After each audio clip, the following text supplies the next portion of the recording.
마지막 시간이죠. 좀 짧을 겁니다. 이번 시간에는 그 자격 없는 야곱을 하나님 무궁한 은혜로 그 인생을 부여잡고 온 우주의 가장 큰 보화가 되신 하나님을 줬단 말입니다. 그런 무궁한 은혜를 받은 야곱들에게 주어지는 복이 어떤 성격인지 한번 보겠습니다.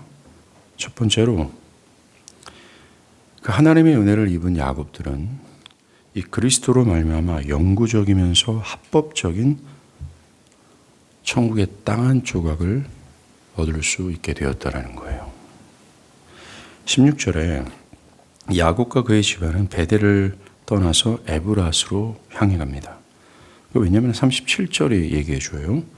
야곱이 기럇 아르바의 마므레로 가서 그의 아버지 이삭에게 이르렀더니 그것이 헤브론이더라. 예. 야곱이 베델을 떠나서 에브라스에 있는 헤브론에 간 이유는 아버지 이삭을 보러 간 것입니다.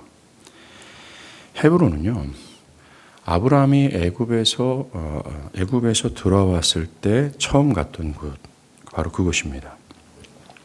그곳에는 사라의 시신을 장사하기 위해서 아브라함이 은 400세겔을 줘서 구입한 막벨라 굴이 있었던 곳입니다. 헤브론이요.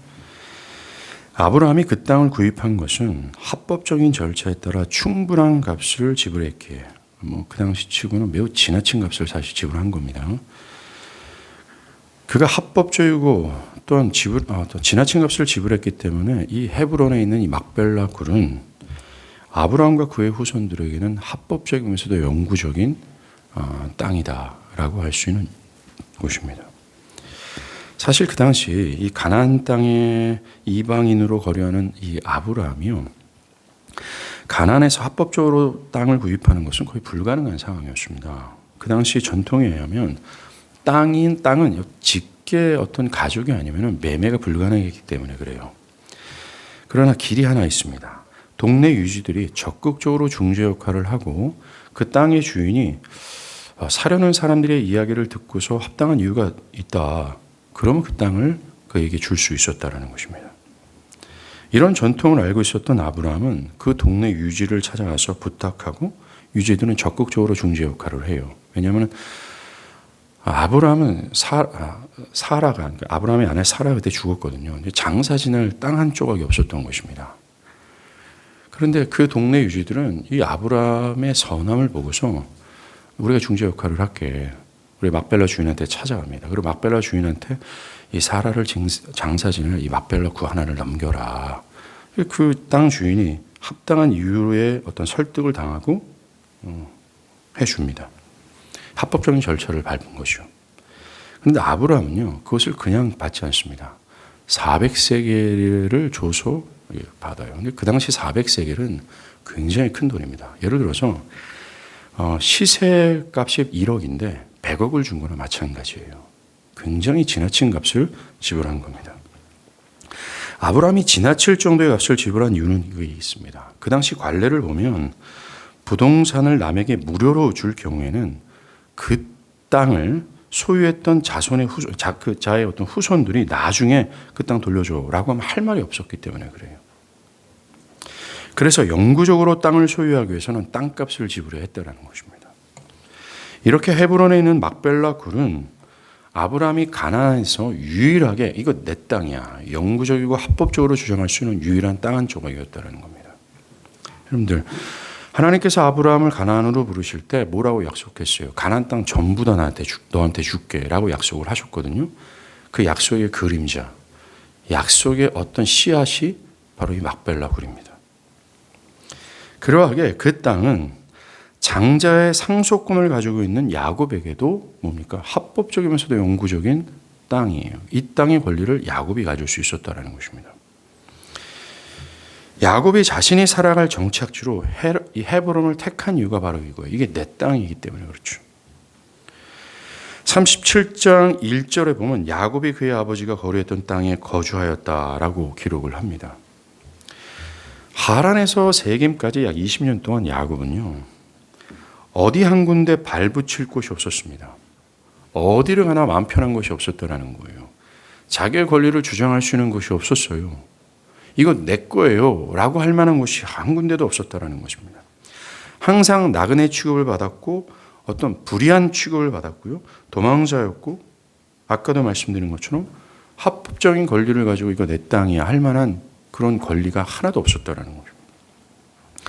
바로 그런 그가 가나안에서 자신의 권리를 주장할 수 있는 유일한 땅은 할아버지 아브라함이 샀던 바로 이 땅입니다. 그는 헤브론을 바라보면서 남쪽으로 내려가고 있어요. 30년 동안 거처가 없었고 어딜 가나 항상 불안했던 바로 그였습니다. 그런데 내 땅, 합법적이면서 영구적인 내 땅, 그 땅을 향해 갔던 이 야곱의 마음을 한번 상상해 보십시오. 지금 야곱은 노년입니다. 헤브론을 향하고 있는 야곱의 마음에는 이 30년 동안의 객지 생활의 상처, 아픔, 서러움이 막 씻어 내려가고 있어요. 그 땅이구나. 마치 하루를 종일 수고한 종이 일과를 마치고 안식을 취하기 위해 집으로 향하는 그런 마음과 똑같습니다. 야곱은 지금껏 어딜 가나 마음이 항상 편치 않았어요. 하란을 향할 때도 그의 마음이 어떻습니까? 도망자였던 그의 마음은 언제 내가 이 고향 땅을 밟을 수 있을까? 에서의 살해 위협에서 도망쳤던 그는 미래가 막막한 그런 근심과 두려움 속에서 하란을 향했습니다. 또 하란에서 가나안 땅으로 올 때는 어때요? 뒤에 추격자 삼촌 라반이 죽이러 달려올 때였고 가나안 땅으로 들어갈 때는 또 어땠습니까? 형 에서가 400군사를 이끌고 또 그를 죽이러 왔던 것이요. 또 세겜에서 베델로 올라갈 때는 또 그 마음이 어땠습니까? 가나안 족속 전체가 그를 죽이려고 했었어요. 항상 어디를 향할 때는 항상 어디를 향할 때 항상 어디를 살 때는 근심과 걱정과 두려움이 항상 그를 위협했습니다. 정말로 야곱의 30년 생활은 광야에서 돌베고 잤던 그 야곱의 그림 있잖아요. 딱 거기에 맞아 떨어진. 그러나 헤브론으로 올라갈 땐 달라요. 인생 처음으로 어디를 향할 때 근심과 두려움이 없습니다. 그 어떤 것도 거치는 게 없어요. 항상 기쁨이었습니다. 기쁨이었어요. 사랑하는 여러분, 지금 이게 뭘 얘기하는 줄 아시겠죠? 우리를 얘기하는 겁니다. 우리는 야곱처럼 이 땅에서 나그네예요. 이 땅에서 우리는 땅 한 조각 주장할 수 있는 권리가 없다라는 걸 여러분들 아십니까? 이 땅에서 우리가 영원히 소유할 수 있는 것이 없어요. 모든 것은 다 사라집니다. 마치 이방 땅에서 30년 동안 어디 발붙일 곳 없이 살아갔던 야곱 있잖아요. 그게 우리의 인생이라는 겁니다. 이 땅에서 우리의 것이 하나도 없고 우리 것이다 주장할 수도 있는 것도 없고 또 우리 것이다 생각하는 모든 것들은 다 사라집니다. 그런데 사라질 것을 위해 사람들은 목숨을 걸죠. 우리는 여우도 굴이 있고 공중에 나는 새도 거처가 있으되 인자는 머리 둘 곳이 없다 하시던 예수의 뒤를 따르는 사람들입니다. 예수님도 이 땅에서 거처할 것이 없고 이 땅에서 적을 둘 곳이 없었고 이 땅에서 맘 편히 내 거다 할 만한 곳이 없었다라고 말씀하시는 겁니다. 주님은 우리들에게 헤이 너는 나를 따라라고 하셨잖아요. 우리도 이와 똑같은 삶을 사는 겁니다. 본래 나의 모든 것은 하나님께 맡겨서 하나님께서 맡아서 관리하라고 주신 하나님의 것입니다. 여러분의 것이에요. 우리가 다음 주부터는 이 청지기에 대한 좀 시리즈 설교를 좀 제가 하려고 하거든요. 여러분이 가지고 있는 모든 것 있잖아요. 생명에서 시작해서 이 모든 것. 이거는 여러분 것이 아닙니다. 하나님께서 맡아 관리하도록 주신 청지기로서 갖고 있는 것뿐이에요. 나는 그것을 하나님의 뜻대로 관리하는 청지기로 부름을 받았을 뿐입니다. 그 무엇도 없어요. 그리고 사라질 이 땅에 어떤 소망도 없습니다. 이것이 우리예요. 정말 우리는 예수님처럼 여우도 굴이 있고 공중 나는 새도 거처가 있지만 인자는 머리 둘 곳이 없다. 이 그림이 우리가 이 땅에 사는 인생의 그림이에요. 야곱이 30년 동안 돌베개 메고 잤던 그림 있잖아요. 이게 우리의 인생의 그림입니다. 우리는 여기 나그네예요. 저와 여러분뿐인 줄 아십니까? 아니에요. 모든 인류, 타락하던 불신의 상태에 있던 모든 사람들이 다 나그네예요. 차이가 있다면 우리는 나그네인 줄 알지만 그들은 나그네 인생인 줄 몰라요. 우리는 여기서 잠시 거쳐가며 정말 머리둘 것 없는, 우리가 주장할 것이 없는 이곳이지만 이렇게 우리는 알고 있지만 불신의 상태에 있는 사람들은 자기네들이 나그네 인생이며 이 땅에 잠시 지나간 장소라는 생각조차를 안 해요. 자신들이 영원한 인생을 살고 영원히 이 땅에서 말뚝박고 살아갈 것처럼 생각합니다. 이게 그들과 우리의 차이일 뿐입니다. 그리고 우리가 맡아 주관하는 이 모든 것들은 하나님께서 주신 것으로서 하나님의 것이고 우리는 이것을 하나님 대신에 맡아 하나님 뜻대로 주관하는, 하나님 뜻대로 운영하는 청직이다라는 사실을 알지만 불신에 있는 상태에 있는 사람들은 자기가 청직인지를 몰라요. 이게 내 거라고 주장합니다. 야곱이 30년 동안 그 무엇도 주장할 수 없었던 상태인 것처럼 우리도 그런 상태에서 이 땅을 살아요. 돈, 자식, 사업, 직장, 재는 생명, 시간, 미래, 계획, 이 모든 것은 우리는 청직일 뿐이다 라고 알아요. 근데 불신의 상태에 있는 사람들은 몰라요. 이게 내 건데 미쳤냐? 이게 뭐 하나님 거야. 내가 피땀 흘리면서 생활해서 모아둔 건데 이게 왜 하나님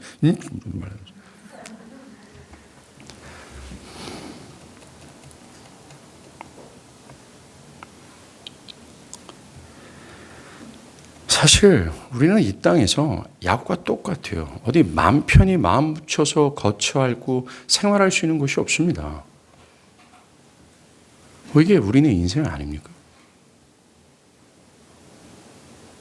그런데 그리스도인들에게 야곱처럼 영구적이면서 합법적으로 주장할 수 있는 땅 한 조각이 있어요. 이게 어딘 줄 아십니까? 바로 천국이에요. 우리도 야곱처럼 나그네 인생을 살아가고 나서 마치는 순간 우리는 야곱이 헤브론으로 올라간 것처럼 우리도 천국의 헤브론으로 올라갈 거예요. 다른 어떤 곳을 향할 때 마음이 편치 않았던 야곱이지만 헤브론을 향할 때는 달랐던 것처럼 우린 저 천국을 향해 갈 때 우리의 마음에는 희열과 기쁨과 만족과 더 이상의 전쟁과 같은 삶이 없다라는 것으로 인해 그리고 내 사랑, 나의 모든 것, 나의 보화가 되신 하나님이 거기 계시기에 마음이 달라요. 믿는 신자에게, 즉 영구적으로 합법적으로 하늘의 땅 한 조각의 권리를 갖고 있는 사람들에게 주는 영구적인 법, 영원한 복이 바로 이거예요. 항상 전쟁 같은 삶을 살았습니다. 치열한 삶을 살지 않습니까? 전쟁터에서 상처받고 전쟁터에서 기가 꺾여서 주일마다 여러분들은 나타나잖아요. 3일째 사경을 할 때 여러분들이 얼굴과 눈빛이 달라요. 첫날은 전쟁과 같은 삶을 정리하고 나서 여러분들은 어디로 가고 싶습니까? 여러분들은 전쟁 같은 삶을 산 이후에 어디로 갈 것 같습니까? 다시 한번 묻겠습니다. 여러분들은 이 세상의 삶을 마감한 이후에 어디로 갈 것 같습니까? 다시 한번 묻겠습니다. 여러분들은 죽은 이후에 영구적으로 살 그 어떤 곳이 있을 텐데 여러분들은 어디로 갈 것 같습니까? 저 하늘의 천국인가요? 아니면 영원한 형벌이 기다리고 있는 지옥입니까? 만약 여러분들이 야곱이라면 헤브론이 약속이 되어 있어요. 우린 그곳을 향할 겁니다. 저희 가족이요, 2000년부터 2011년까지 미국에서 살았어요. 5년 동안은 학교에서 제가 있었기 때문에 정말 치열하게 살았습니다. 그 치열함은 나중에 얘기할 시간이 있겠죠. 그러고 나서 제가 좀 약간 규모가 있는 교회를 섬길 때 좀 여유로운 삶을 살았습니다. 미국의 싱글하우스를 살았던 거죠. 3,000 스퀘어 피트인가? 굉장히 크죠. 뭐 텍사스 같은 경우는 집들이 굉장히 넓어요. 그죠? 근데 워싱턴 부근은 그렇게 집들이 넓지는 않습니다. 제가 살았던 집은 넓었어요. 그러니까 쉽게 말해서 한 층이 3층인데 한 층이 한 40평, 50평 정도 되는 벽난로가 있고 여기저기 이렇게 공간이 있고 3층 있고 방이 꽤 많았을 겁니다. 화장실이 하나, 둘, 셋, 넷, 다섯. 풀베스가 5이고 하프가 하나였어요. 그 버튼 딱 누르면 이제 차 가라지 있잖아요. 차 딱 쭉 열면 여기서 딱 이렇게 딱 있습니다. 그러니까 우리 아이들은 거기서 막 뛰어놀아요. 어디 있는지는 모릅니다. 그리고 제 안방이 너무나 커가지고 주말마다 저희 부부는 침대에서 자고 그 넓은 공간에 텐트 2동을 쳤어요. 그렇게 살았습니다. 근데 주님께서 이 역사적 복음을 알게 하셨죠. 그 모든 것을 내려놓을 수 있는 기쁨이 저에게 있었습니다. 그것을 내려놓고 개척을 했고 그때 하루를 $1 버거, 1,000원짜리 버거 하나 먹고 버텼어요. 단 하루도 쉬지 않았습니다. 이민법을 운영하는 이제 변호사가 저한테 얘기했습니다. 목사님 이쪽에서 이쪽으로 교회 옮기면 미국에서 못 있을 겁니다. 라는 얘기를 했어요. 그거 알고 있었습니다. 하나님의 뜻이다. 저는 했죠. 근데 예상대로 이민국에서 당신한테 비자를 내줄 수 없다. 일주일 안에 나가지 않으면 당신은 불법 체류자다. 라는 편지를 받습니다. 11년 동안 거기 있었어요. 청청병력이죠. 근데 교인들은 목사님 불법 체류자로 버티세요. 정권 바뀌면 해결됩니다. 라는 얘기를 했어요.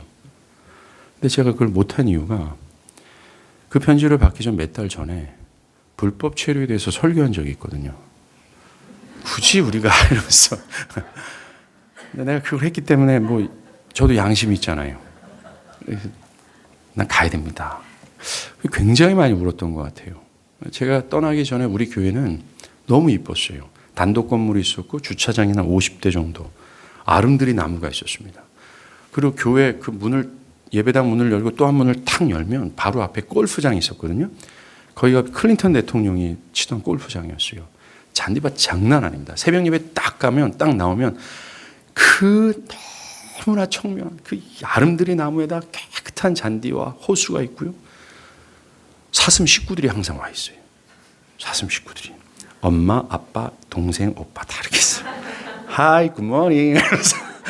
그래서 너무너무 이뻤어요. 우리 주일 학생들은요. 그 나무 숲 속에 들어갑니다. 희한한 나무 안에 들어가서 항상 놀았어요.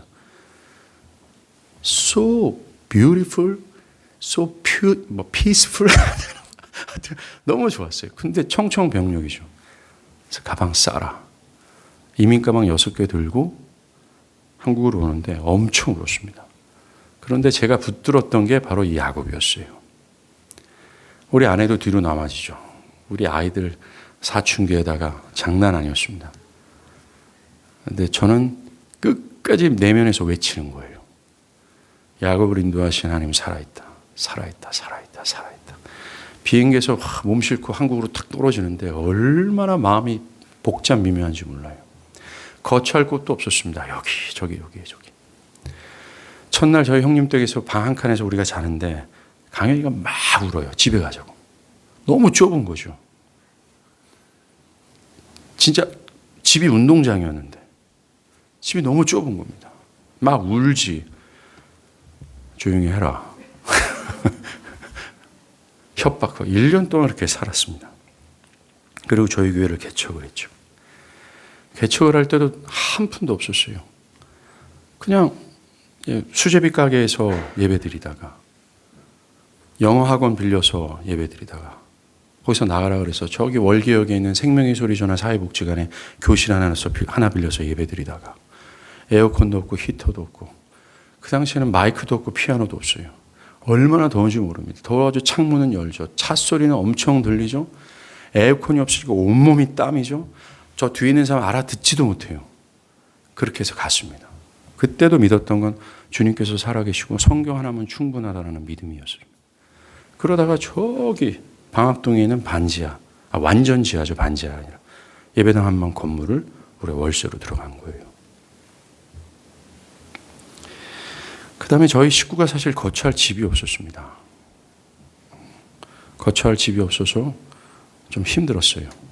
그러다가 사회적 기업 하나에서 노숙자들한테 LH에서 집을 그냥 줬거든요. 근데 우리 교회 집사님들이 집사님들이 뭐 선미 집사님, 병주 집사님 그때 거기서 소개시켜 주는 거예요. 목사님 그 노숙자들한테 주는 집이 있는데 거기 들어가시겠습니까? 그러니까 노숙자들한테 집 주는 거 아니냐? 목사님 노숙자 아닙니까?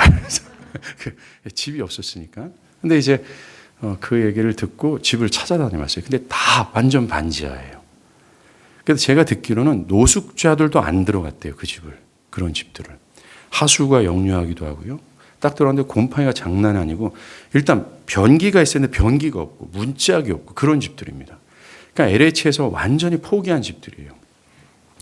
근데 유일하게 한 집이 나온 겁니다. 저쪽 미아동의 반지하예요.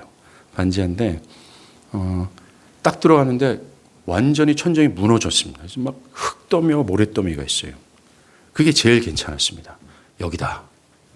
그래서 그때 우리 교인들이 한 10명인가 15분 정도 있었고 청년들이 강도사님, 승엽 집사님, 그때 승엽 집사님 없었죠.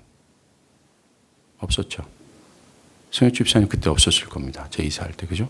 그때는 저 사찰에 가서 템플 스테이 하고 있었던데요.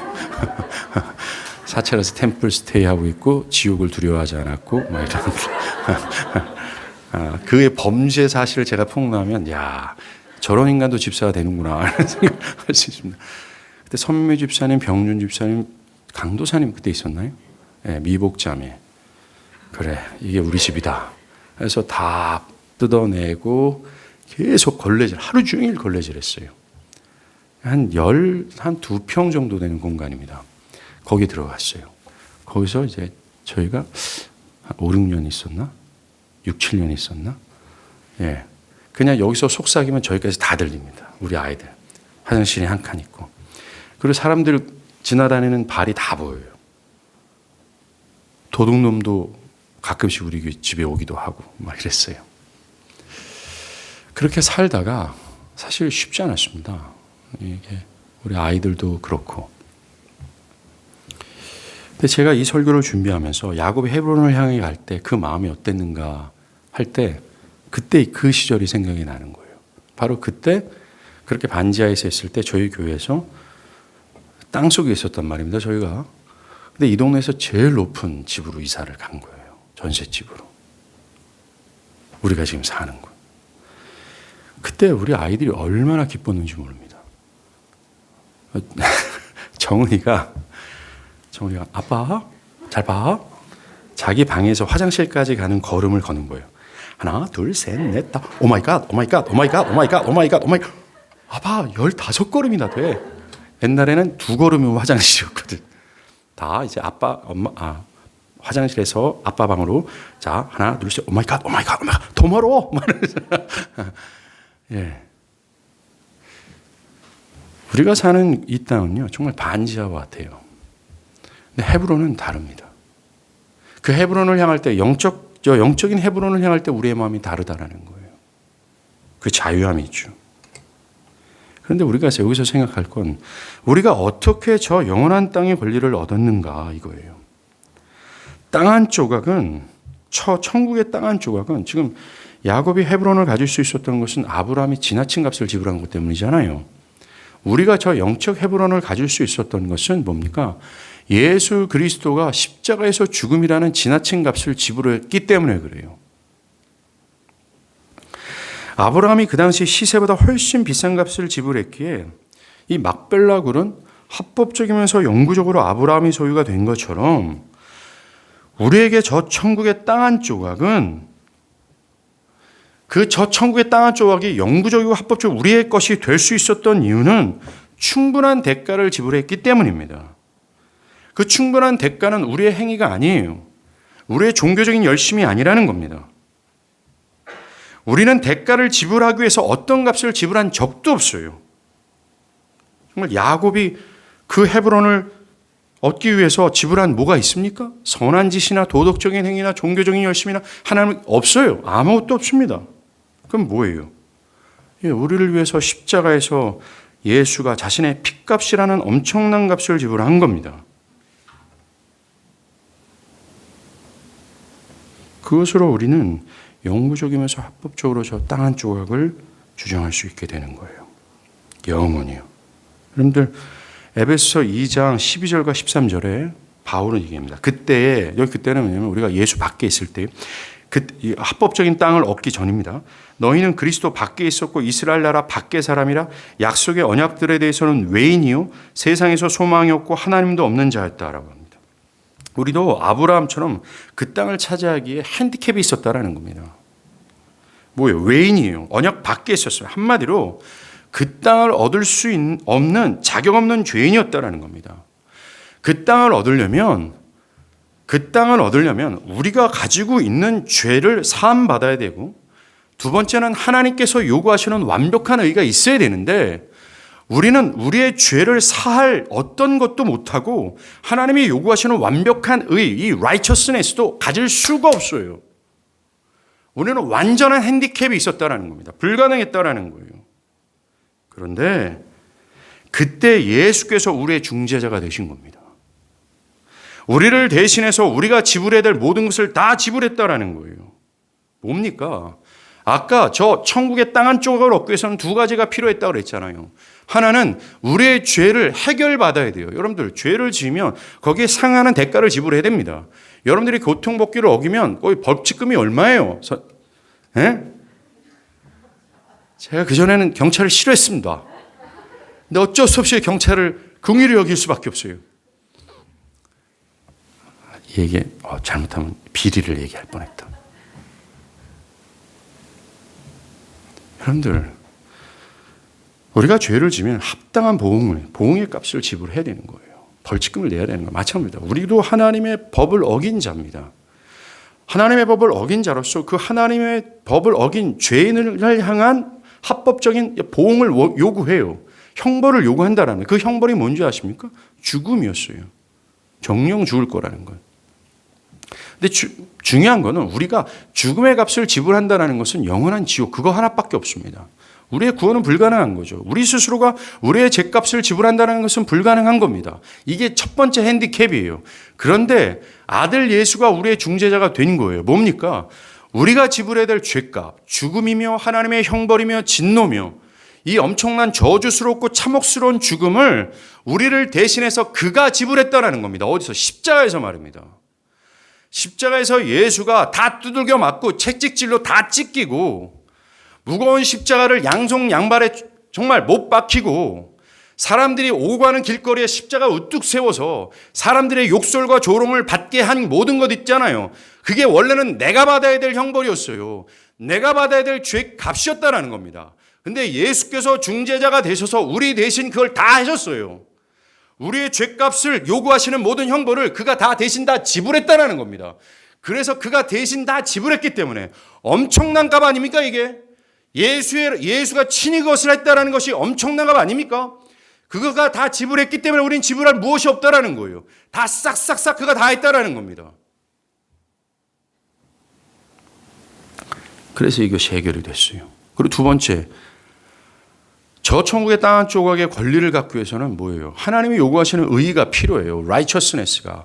그 의의가 뭔지 아십니까? 인생에 단 한 번이라도 이 하나님의 법이 요구하는 모든 명령을 마음으로나 행위로나 완벽하게 지켜내야 되는 거예요. 이게 가능합니까? 이미 얼그러지고 부패한 우리로서는 내일도 못하고 오늘도 못하고 안 돼요. 그런데 예수께서 우리와 똑같은 인간이 되셔서 이 땅에 오셨습니다.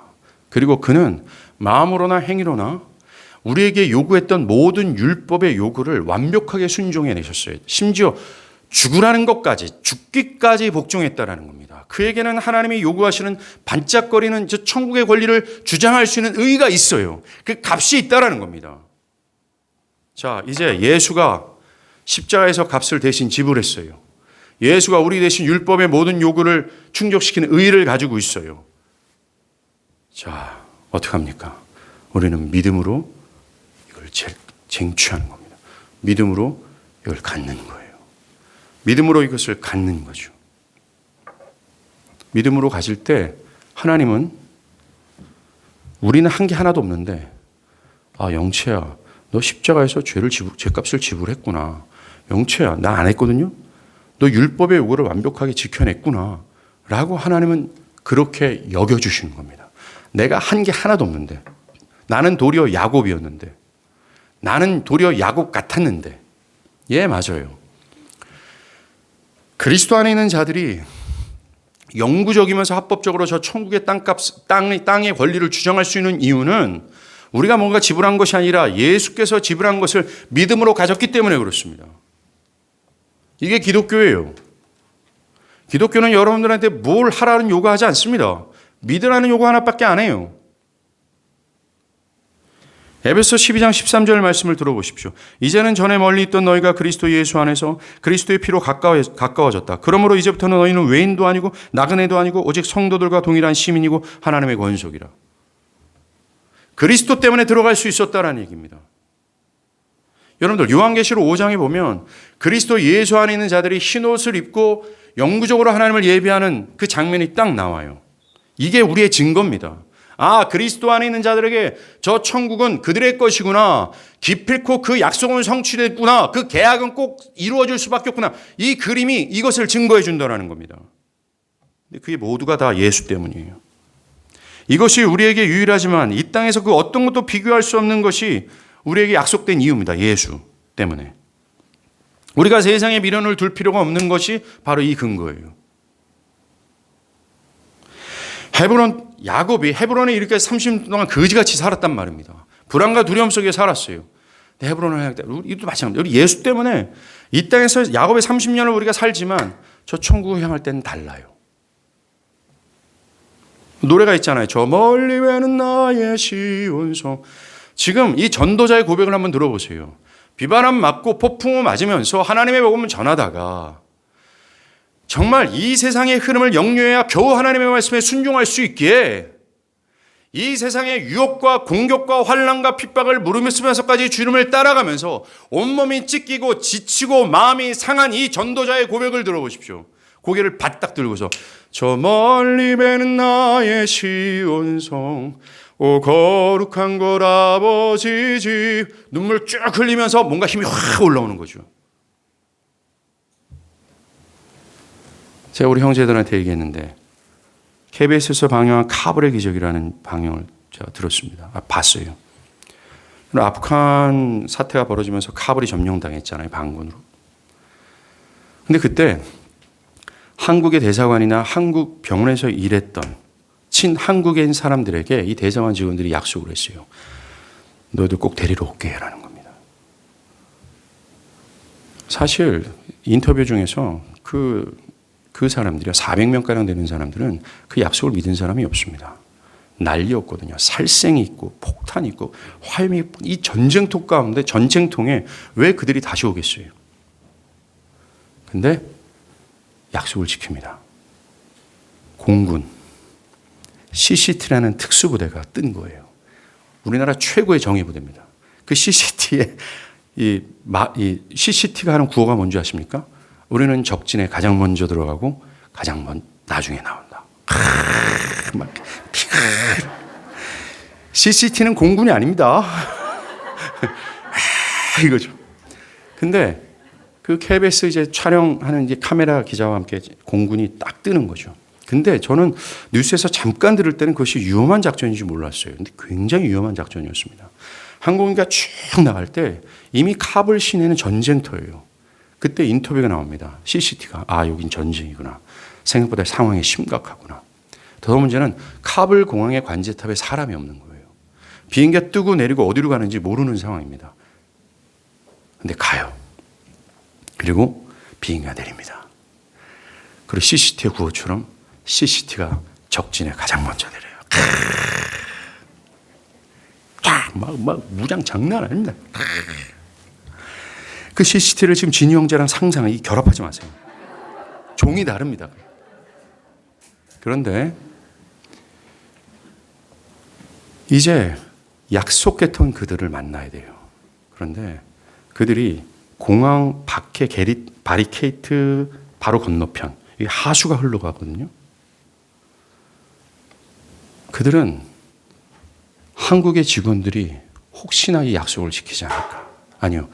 그 약속을 붙들고 있는 사람들은 거기 나와 있었습니다. 며칠을 하수구 이 몸을 거기에다 잠기고 인산인해의 사람들이 가득한 그곳에서 그들이 가지고 있었던 쪽지가 뭔지 아세요? 코리아 이겁니다. 코리아. 나 여기 있으니까 살려달라고. 그 직원들이 약속을 지키기 위해서 아는 사람을 찾기 시작해요. 코리아를 든 겁니다. 당신 나오라고. 아우 종이죠. 그런데 오로지 직계 가족만 살 수 있어요. 남편이라면 아내와 아들입니다. 그런데 거기 딸려온 식구들이 있어요. 삼촌, 할머니, 할아버지. 그런데 오직 약속된 자들만 비행기를 탈 수 있습니다. 할머니와 삼촌과 이별하는 거죠. 생이별이죠. 며칠을 이걸 들고 버티는 거예요. 온다. 온다. 그리고 믿지 못한 사람이 있었습니다. 그들은 카불 시내에 있었어요. 한국 정부에서 4개 큰 대형 버스로 그를 수송한다. 미군은 미쳤냐? 분명히 폭파된다. 우린 한다. 우리 민족은 좀 그런 게 있어요. 우리는 일단 폭파되면 되는, 우린 한다. 근데 집결지가 어디냐면 카불 공항과 이쪽에 한 30분 거리예요. 집결지에 사람들이 모입니다. 그 소식을 듣고. 약간 의심했는데 모인 거죠. 차에 탑니다. 30분 만에 오질 않아요. 하루가 걸립니다. 하루 왼종일 그 버스 안에서 사람들은 화장실도 못 가고 먹지도 못하고 마시지도 못해요. 완전히 다 밀폐된 공간이었고 에어컨도 틀지 않았습니다. 그런데 그 누구도 불평하지 않아요. 살아야 되니까. 한 차, 두 차, 세 차가 도착했어요. 그때 나가 올 거야. 너희들 구하러 올 거야. 라고 했던 대사관 직원들과 그들이 만납니다. 마지막 한 차가 안 와요. CCTV는 빨리 철수를 해야 됩니다. 긴급하죠. 근데 그 새벽에 나타납니다. 그때 얼싸안죠. 그들이 얘기합니다. 나는 대사관 직원들이 올 줄 몰랐습니다. 왔어요. 그들은 약속을 지켰습니다. 이 천국의 땅 한쪽을 얻는 그것도 마찬가지예요. 여러분들이 하나님께 속했다면 그 나라에 분명히 하나님은 천군 천사를 동원해서 여러분들을 데려갈 거예요. 오직 그리스도 안에 있는 자들만, 우리 남편이, 우리 아내가, 우리 부모님이, 우리 아들이 예수를 믿는다고 해서 여러분들이 같이 갈 수 있는 것은 아닙니다. CCT처럼 예수는 이 땅에 오셨어요. 그리고 우리의 값을 지불하셨고 그 권리를 우리에게 주신 겁니다. 두 번째로 그리스도로 말미암아 얻어진 이 복이요. 뭐냐면은 그리스도로 말미암아 우리는 하나님께 매우 존귀하고 소중한 자가 됐다라는 겁니다. 자, 헤브론으로 가다가 라헬이 이제 해산을 해요. 여러분들 16년 동안 사실 라헬은 아들을 원했습니다. 야곱은 라헬만 사랑했거든요. 근데 하나님은 아들을 안 줬습니다. 요셉을 낳고서 아들을 또 바랬는데 아들이 낳지 않는 거죠. 애를 못 낳는 겁니다. 근데 지금 16년 만에 라헬이 아들을 낳아요. 하나님이 응답하시고. 그러나 그렇게 원했던 아들이지만 슬픔의 그림자가 들어옵니다. 라헬이 해산하다가 죽어요. 그녀가 혼이 막 떠나갈 즈음에 그 방금 낳은 아들을 보면서 베노니라고 합니다. 이 베노니라는 뜻은 슬픔의 아들이라는 뜻입니다. 죽어가는 라헬의 입장에서는 새로 태어난 이 아들을 생각할 때 이 슬픔이 뭐 당연하겠죠. 이제 아들을 봤는데 죽어야 되는 자신의 입장, 그리고 엄마 없이 살아가야 될 아들을 보면서 이미 다 커버린 배다른 형제들의 질투와 치열함 속에서 이 아들이 어떻게 살아갈까 큰 걱정과 함께 슬픔이 몰려왔을 거예요. 그래서 베노니 한 겁니다. 그 베노니 하는 얘기를 딱 야곱이 듣자마자 아니야, 얘 베냐민이야 라고 합니다. 베냐민이 뭐예요? 나의 오른손의 아들, 매우 존귀하고 소중한 자란 뜻입니다. 이처럼 야곱은 라헬이 죽으며 낳은 아들을 베냐민을 집안에서 가장 존귀한 자로 배정을 한 겁니다. 집안의 상속자로서의 주의를 분명히 해준 겁니다. 이것을 들은 라헬은 기쁨으로 갈 수 있었을 거예요. 야곱이 핏덩어리에 불과한 베노니를 베냐민, 매우 존귀하고 소중한 자로 부른 이유가 뭔지 아십니까? 어미가 없이 태어난 이 불쌍한 베노니를 왜 베냐민이라 불렸냐 이거예요. 왜 그랬을까요? 라헬 때문입니다. 14년 동안 라헬이라는 여자 한 명을 위해서 자신의 모든 것을 다 드렸거든요. 그토록 그에겐 라헬은 그 자신과도 같았습니다. 볼품없는 이 베냐민, 이미 아들 주구장창이 있습니다. 11명이나. 이 베노니를 베냐민으로 여겼던 이유는 라헬 때문에 그래요. 실례로 나중에 이제 요셉이 국무총리가 있을 때죠. 기근 때입니다. 그래서 아들들을 보냈단 말입니다. 요셉이 모른 척하고 아들 한 명을 볼모로 잡아요. 네 막내 베냐민 데리고 와라. 그럼 내가 풀어주겠다. 근데 그 얘기를 야곱한테 얘기합니다. 아버지, 베냐민 데려가야 돼요. 안 그러면 그 형 죽어요. 그래도 안 내놨던 게 베냐민이에요. 이처럼 베냐민은 그의 전부입니다. 가장 소중하고 존귀한 자였어요. 베냐민은 출생의 시작이 베노니, 슬픔의 자식이었습니다. 세상의 광풍을 맞으며 홀로 살아가야 될 존재라는 거죠. 여러분들 이게 누군지 아십니까? 바로 딸합니다. 나다. 예, 맞아요. 우리는 다윗이 말한 것처럼 죄 중에 태어났어요. 베노니라는 말처럼 슬픔의 자식입니다. 죄의 굴레가 완전히 우리를 사로잡아서 우리의 힘으로는 그 죄의 굴레에서 벗어날 수가 없는 베노니였습니다. 끊임없는 죄에 대한 고통과 저주 아래 살아가다가 결국 죄 때문에 영원한 형벌에 떨어질 수밖에 없는 베노니였어요. 그런데 그런 베노니를 하나님은 야곱처럼 아니야, 너희도 베노니가 아니라 베냐민이야. 가장 존귀하고 나의 오른손의 아들이야. 가장 소중한 자야라고 말했어요. 하나님이 베노니인데, 본래는 우리가 베노니인데 베냐민이라고 했던 근거가 뭔지 아십니까? 뭘까요? 예수예요. 야곱이 베노니를 베냐민으로 불렀던 이유는 라헬을 사랑했기 때문에 그래요. 라헬아, 걱정하지 마. 이 아들 나에게 가장 소중한 사람이 될 거야. 라헬이 막 죽어갈 때 걱정하지 마. 막 슬퍼할 때 걱정하지 마. 이놈, 나의 나의 가문을 잇는 자가 될 거야. 우리 집안에서 가장 소중한 자가 될 거야. 그러니 사랑하는 라헬 가라는 거예요. 그와 똑같아요. 우리도 같은 논리입니다. 그리스도의 대속 때문에 그래요. 아까도 말한 것처럼 그리스도가 우리가 해야 될 일들을 다 해놨다는 겁니다. 그 값을 믿음으로 우리는 갱취했어요.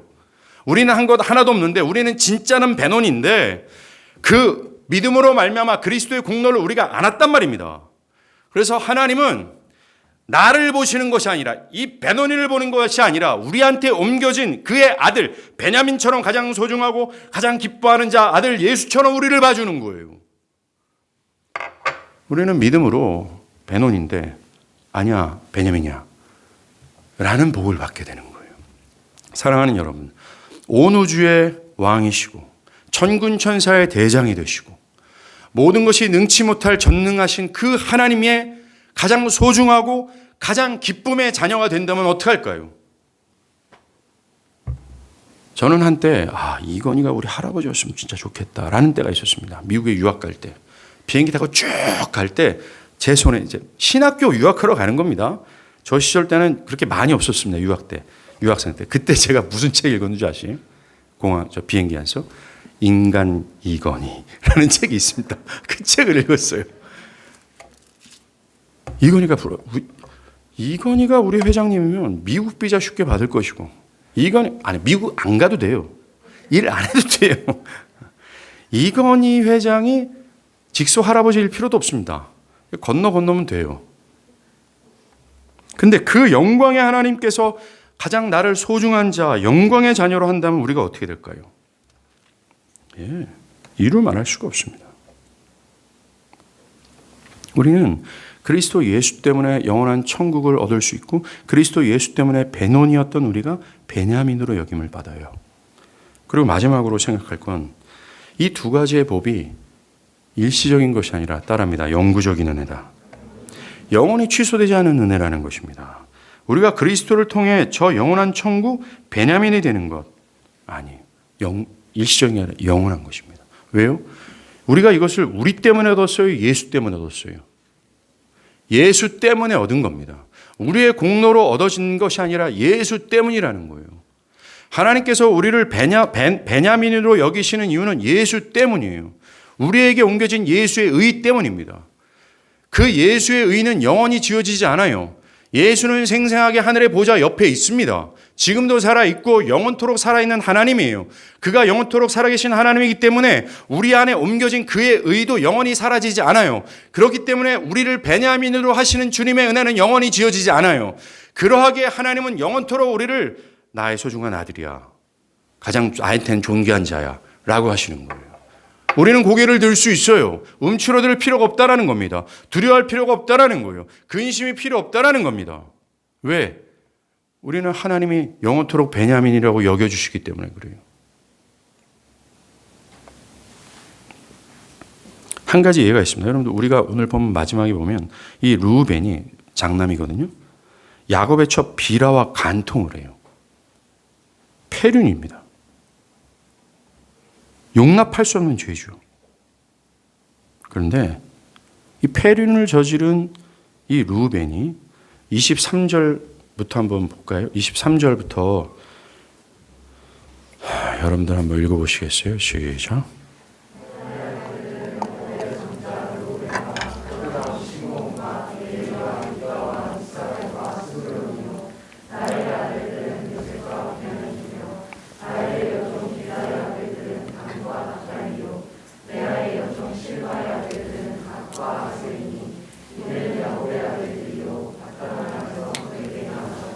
예. 그럼 창세기 저자가 이제 야곱의 아들들을 쭉 명단을, 즉 언약의 계승자들, 이 구원의 계승자들, 은혜의 계승자들의 이름을 쭉 나열할 때 르우벤이 있습니까? 없습니까? 르우벤을 얘기해요. 그가 언약에서 잘려나가지 않았다는 겁니다.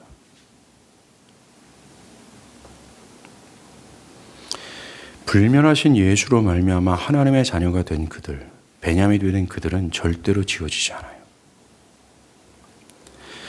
그들이 하나님의 자녀가 된 것은 그들의 행위나 그들의 노력으로 된 것이 아니기 때문에, 그들에게 어떤 근거가 있었기 때문에 그가 하나님의 자녀가 되지 않았어요. 그렇기 때문에 그 이후로도 그들의 행위나 그들의 노력을 근거로 아들을 삼을까 취소할까 그렇지 않아요. 그 근거는 오직 예수밖에 없습니다. 그래서 영원히 지워지지 않습니다. 르우벤을 여기에 뚝 끼워놓은 것은 약속의 자녀도 르우벤처럼 이렇게 죄를 져도 괜찮구나, 변명의 구실을 주고자 여기 쓴 것이 아닙니다. 사실 르우벤이 이런 비록 명단에 올라갔지만요, 마지막에 야곱이 이제 12아들을 축복하거든요. 그때 다른 아들은 다 축복한데 르우벤은 쑥 빠져요. 르우벤 가문을 통해서 사사나 예언자나 왕들이나 유대한 인물이 하나도 안 나옵니다. 여기서 기록한 이유가 뭘까요? 첫 번째는 우리가 하나님의 자녀가 되는 영구적인 은혜를 누린다 할지라도 우리는 여전히 따라합니다. 베논이다. 여전히 야곱이라는 것을 말씀해 주는 거예요. 하나님의 무궁한 은혜로 이런 은혜를 받았지만 우리가 여전히 거지 같다라는 겁니다. 참된 신자는 자신의 거지 같음, 자신의 죄악들, 하나님 앞에서 부끄럽고 자격 없음을 계속 깨달아갑니다. 교만할 수가 없어요. 그러면서 내가 정말 베논이구나, 내가 야곱이구나. 시간이 갈수록 이것을 깨달아가면서 나 같은 야곱을 구원하신 하나님은 대단하구나, 진짜 선하구나. 마음이 이게 굉장히 크다, 이겁니다. 이걸 전 묻고 싶어요. 자, 여러분들 잘 들어보세요. 여러분은 여러분 같으면 여러분 같으면 여러분을 사랑할 수 있겠습니까? 이 질문을 확실히 좀, 여러분 같으면 여러분을 사랑할 수 있겠어요?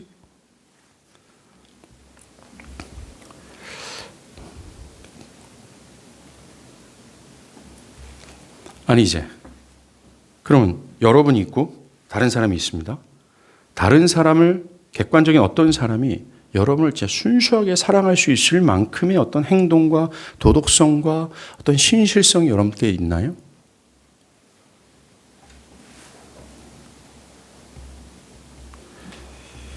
우라통이 터지는 일이 많습니다. 사실 목회하는 저로서도 교인들을 한 사람 한 사람 만날 때 여기 있는 분들 얼굴을 척 지켜가면서, 저기 아까 한승현 집사님 시작으로부터 해가지고 여기 많아요.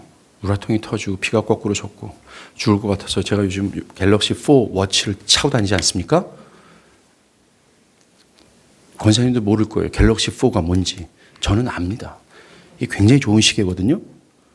아주 비싸요, 시계가. 반지하에 살던 목사가 이제 갤럭시 4를 차는데, 여기 보면 스트레스가 나오거든요. 스트레스가 극단으로 가요. 극단으로. 이거 좀 이상하다. 극단에 가 있습니다. 하나님이 저를 보시면서 하나님의 갤럭시도 극단으로 가 있어요. 야, 영재야, 난 여러분 솔직히 스트레스다. 근데 내가 예수 때문에 널 베냐민으로 취급하는 거다. 이렇게 말씀하세요.